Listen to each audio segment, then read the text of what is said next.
एक लड़की ठीक ठाक अपने पति के साथ रह रही थी, बेहद खुश थी। लेकिन दोनों के बीच कुछ ऐसा होता है कि फिर वह अपने पति का घर छोड़कर अपने माँ के घर आ जाती है। कुछ दिन और गुजरता है। साथियों, वो शहर में जाकर अकेले ही किराए के कमरे पर रहने लगती है और फिर उसकी जो अधूरी ख्वाहिशें थी उसको पूरा करने के लिए वो लड़की एक ऐसा कदम उठाती है कि फिर एक बेहद ही खौफनाक कत्ल हो जाता है। और कत्ल की गूंज जब लोगों के कान तक पहुंचती है तो लोग सुनकर हैरान रह जाते, लोगों की रूह तक कांप जाती। तो नमस्कार, प्रणाम, मैं आपका अपना विशु राय हाजिर हूँ जुल्म की दुनिया की एक और नई कहानी के साथ। आज कहानी एक ऐसी लड़की की है कि जिसने सिर्फ अपनी ख्वाहिश पूरी करने के लिए एक ऐसा कदम उठाया कि फिर उसकी ख्वाहिश भी अधूरी रह गई और फिर आगे जो कुछ हुआ आइए जानते हैं कहानी के माध्यम से। दरअसल साथियों, मैं बात कर रहा हूँ उत्तर प्रदेश के जौनपुर के नगर कोतवाली क्षेत्र में करीब 26 फरवरी सुबह का समय रहता है। एक जगह लगती है वाजिदपुर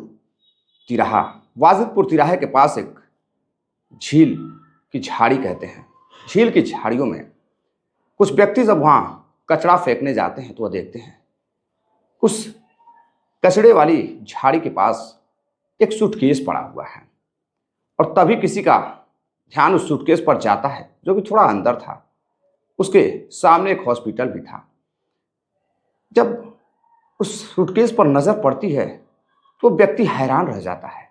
दरअसल उस सूटकेस से बाहर किसी व्यक्ति का शरीर का एक अंग यानी कि पैर निकला हुआ था। अब यह देखकर वह पहचान जाता है कि इस सूटकेस में जरूर किसी व्यक्ति की ये तो बॉडी है। अब वह जोर जोर से चिल्लाने लगता है। आसपास के लोग आते हैं और देखते हैं कि तो सूटकेस में किसी की लाश लग रही है। अब फौरन ही पुलिस को फोन कर बुलाया जाता है। मौका वारदात पर पुलिस की कई गाड़ियां पहुंचती हैं। पुलिस देखती है कि वाकई में सूटकेस में किसी की लाश है। अब फौरन ही पुलिस फॉरेंसिक टीम को बुलाती है। फॉरेंसिक टीम आती है, जांच पड़ताल करती है और फिर सूटकेस को बाहर निकाला जाता है। जब सूटकेस को बाहर निकाला जाता है तो पुलिस सूटकेस खोलती है। और साथियों, जब सूटकेस खोलती है तो वहाँ पे आसपास जितने लोग मौजूद थे सभी लोगों की आंखें फटी की फटी रह जाती हैं, क्योंकि उस सूटकेस में, लाल कलर के सूटकेस में, एक नौजवान लड़की जिसकी उम्र 23 साल के आसपास रहती है, हाथ पैर बंधे हुए थे। हत्यारे ने न जाने किस तरीके से उसे बांधा था और उसके बाद उसे मौत के घाट उतार दिया था। अब पुलिस जब एक नौजवान लड़की की लाश देखती है तो सन्न रह जाती है। अब आसपास के लोगों से पूछताछ किया जाता है तो कहीं कुछ पता नहीं चल रहा था। अब लोगों के जुबान पर सिर्फ एक ही बात थी कि ये कहाँ की लड़की है, इसके साथ हुआ क्या है, आखिर इतनी बेरहमी से किसने मारा है, हाथ पैर बंधे हुए हैं और इस सूटकेस में इस लड़की को रखा कैसे गया। अब पुलिस सोचती है कि कहीं कोई ऐसा शातिर अपराधी जो रुपए लेकर, यानी कि कोई सुपारी किलर, स्पेशल किलर ने ही इस काम को अंजाम दिया होगा। अब पुलिस जांच पड़ताल करना शुरू करती है। तभी उसकी फोटोज सोशल मीडिया पर वायरल होने लगती है। तभी लोगों को पता चलता है कि यह लड़की का नाम अनन्या है और अनन्या जौनपुर के ही मछली शहर में रहती है, एक वकील साहब के कमरे में यानी कि किराए के रूप में रहती है। अब इधर पुलिस को जैसे ही पता चलता है वो फौरन ही वकील साहब के कमरे पर जाती है और बातचीत करती है। पता चलता है कि लड़की का नाम अनन्या शाहनी है, उम्र 23 साल है और यही एक शॉपिंग मॉल में काम करती है और वह शादीशुदा है। अब इधर पुलिस उसका आधार कार्ड लेती है, एड्रेस पता करती है तो पता चलता है कि अनन्या शाहनी तो बनारस की रहने वाली है। अनन्या का जो घर है वो बनारस में है। अब पुलिस बनारस पुलिस को इन्फॉर्म करती है और वहाँ से बनारस पुलिस उसके घर जाती है और जाकर उनके माँ बाप को खबर करती है, बताती है कि आपकी बेटी अनन्या शाहनी की लाश मिली है और उसकी लाश मोर्चरी में रखवा दी गई है। आप लोग जल्दी से जाइए और जाकर उसकी पहचान कीजिए। अब साथियों, इधर घर वाले जब मोर्चरी पहुंचते हैं। वहां पहुंचने के बाद जब मोर्चरी में पुलिस लेकर जाती है तो पता चलता है कि यह लाश तो उनकी बेटी की है। अब माँ और बाप और भाई का रो रो कर बुरा हाल हो जाता है। वो समझ नहीं पा रहे थे कि आखिर इसका कत्ल किसने किया होगा, इतनी बेरहमी से किसने मारा था। अब सभी के दिमाग में सिर्फ एक ही सवाल था कि आखिर कातिल कौन है, क्यों मारा गया। अब पुलिस जांच पड़ताल करना शुरू करती है। सबसे पहले लड़की की कॉल डिटेल्स को निकालती है। लड़की की कॉल डिटेल्स को निकालती है, उसके बाद सीसीटीवी फुटेज तलाशती है। तभी पुलिस को पता चलता है कि एक लड़का जो कि इसके कमरे पर 24 फरवरी की शाम को आया था और 25 फरवरी की सुबह एक सूटकेस लेकर यहाँ से गया है। अब इधर पुलिस उसे गिरफ्तार कर लेती है और जब गिरफ्तार करती है, पूछताछ करती है, तो फिर एक भयावह कहानी सामने निकल कर आती है। दरअसल साथियों, अनन्या साहनी जिस गांव की रहने वाली थी, उसी गांव का उसी का एक पड़ोसी लड़का जिसका नाम विशाल साहनी रहता है। विशाल साहनी और अनन्या साहनी दोनों अक्सर मिलते जुलते थे। अब एक दिन अनन्या विशाल साहनी को पसंद करने लगती है, इधर विशाल भी उसे पसंद करने लगता है। अब दोनों एक दूसरे को चाहने लगते हैं। चाह साथियों अब हद से ज़्यादा बढ़ जाती है तो दोनों एक दूसरे को प्रपोज कर देते हैं और फिर जीने मरने की कस्में खाने लगते हैं और छुप छुप कर कभी खेतों में कभी बागीचों में मिलते रहते हैं। अब धीरे धीरे यह बात आग की तरह गांव में भी फैलने लगती है।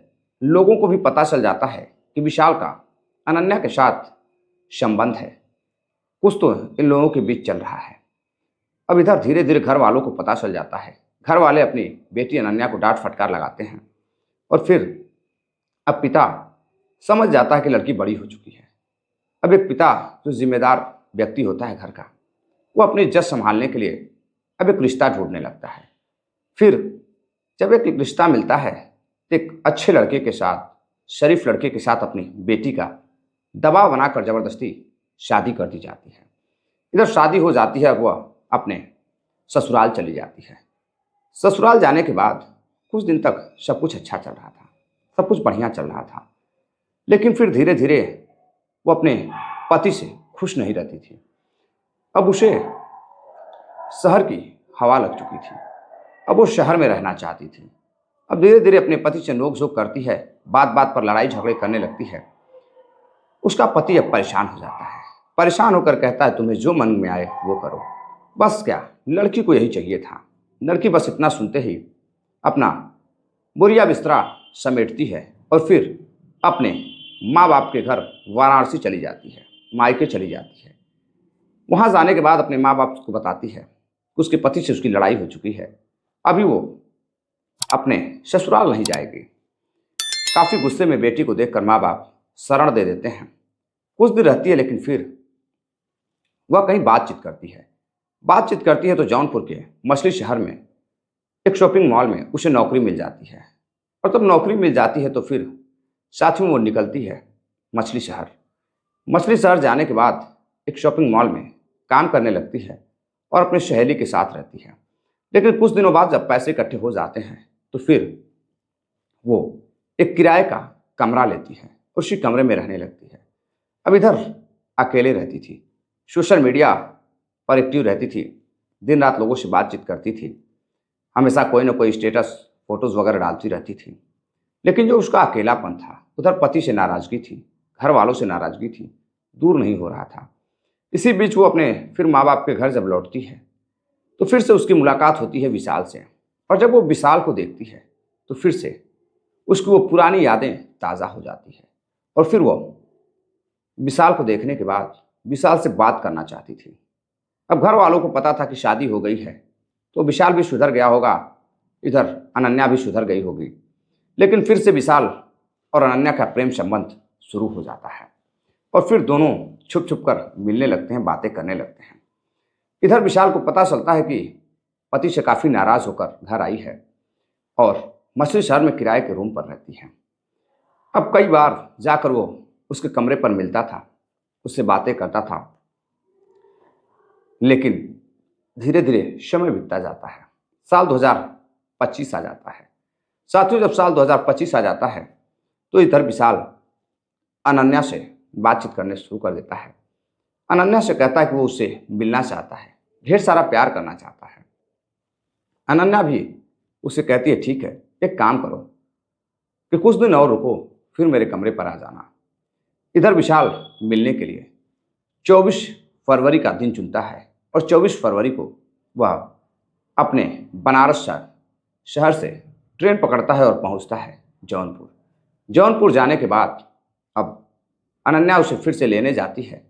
दोनों बाहर खाना खाते हैं और फिर अनन्या उसे लेकर अपने कमरे पर चली जाती है। इधर कमरे पर उसे कोई देखने वाला नहीं था कि वो किसके साथ आ रही है, किसके साथ जा रही है, किसी को कुछ पता नहीं चलता है। अब कमरे में ले जाती है और फिर दोनों पूरी रात गुजारते हैं। 25 फरवरी की सुबह आती है। साथियों, जब 25 फरवरी की सुबह आती है तो इधर दोनों के बीच अब किसी बात को लेकर झगड़े शुरू हो जाते हैं। अब इधर वो कभी पति की बातों को याद करती, कभी प्रेमी की बातों को याद करती। अब झगड़ा इस स्तर का हो जाता है कि दोनों में हाथापाई तब शुरू हो जाती है। और हाथापाई जब बढ़ती है तो फिर चाकू और पलटे तक आ जाती है। जिस पलटे से पूड़ियाँ बनाई जाती हैं, सब्जियाँ बनाई जाती है, वहाँ तक घुस जाती है। अब लड़की एक पलटा लेकर आती है और फिर अपने प्रेमी से लड़ाई शुरू कर देती है। इधर देखते ही देखते विशाल का गुस्सा इतना बढ़ जाता है कि वो फिर उस पलटे को छीन लेता है और उससे अपनी प्रेमिका अनन्या के सर पर जोरदार प्रहार कर देता है और अनन्या का सर फट जाता है। वह देखता है कि वो लहूलुहान हो चुकी है, बेहोश हो चुकी है। अब उससे वो बचाने की कोशिश भी नहीं करता है। धीरे धीरे खून निकलता रहता है, एक के बाद एक वार करता है और फिर उसकी मौत हो जाती है। जब उसे क्लियर हो जाता है विशाल को कि अनन्या मर चुकी है तो खून वगैरह साफ करता है और फिर अब अपने बचने के लिए वो अनन्या की बॉडी को खून जो सूखने का इंतजार करता है। फिर जैसे ही अंधेरा होता है वो बॉडी को रस्सियों से बांधता है। रस्सियों से बांधने के बाद इस तरह से 23 वर्षीय लड़की की शरीर को बांधता है कि वो एक सूटकेस में आ जाए। अब एक बड़े से सूटकेस में उसे किसी तरह से बांध कर पैक करता है और फिर खून वगैरह साफ करने के बाद घर के बाहर ताला लगाता है और फिर बाहर निकलता है। बाहर निकलता है तभी एक ऑटो रिक्शा वाला, ई रिक्शा वाला आता है, उसे हाथ देता है। ई रिक्शे पर उसे रखता है तो उठता नहीं है। ड्राइवर से कहता है भाई थोड़ी मदद कर दो। किसी तरह उसे उठाकर, दोनों काफ़ी भारी सामान लग रहा है। ड्राइवर हालांकि ये पूछता भी है। इधर विशाल कहता है हाँ कुछ भारी सामान है और ड्राइवर समझ नहीं पाता है और फिर वो डिग्गी में रखता है पीछे और उसके बाद वहाँ से ले जाकर जैसे ही हॉस्पिटल के पास पहुँचता है कहता है बस भाई यहीं रोक दो। अब वहीं रोक देता है और फिर देखता है कि सामने एक कूड़े का ढेर है, काफ़ी सुनसान है, कोई ध्यान देने वाला नहीं है। धीरे से वहाँ जाता है बाथरूम के बहाने और फिर वहाँ पर कूड़े के ढेर में फेंक कर सूटकेस को और चला जाता है। लेकिन जैसे ही सूटकेस को फेंकता है वैसे ही उसका चैन खुल जाता है, उसका एक हाथ या पैर बाहर निकल जाता है। अब सुबह जब लोग देखते हैं तो लोग हैरान थे। अब यहाँ से फेंकने के बाद विशाल पहुँचता है वाराणसी, बनारस के गंगा घाट पर। साथियों, वहाँ पहुँचने के बाद विशाल एक घाट पर जाने के बाद वहाँ अपना सर छिलवाता है, यानी कि मुंडन करवाता है। सर का मुंडन करवाने के बाद गंगा में स्नान करता है ताकि उसके सारे पाप धुल जाएं और उसके बाद निश्चिंत होकर अपने घर जाता है। घर जाने के बाद 3 दिनों तक घर पर आराम से बेफिक्र होकर चैन की नींद ले रहा था।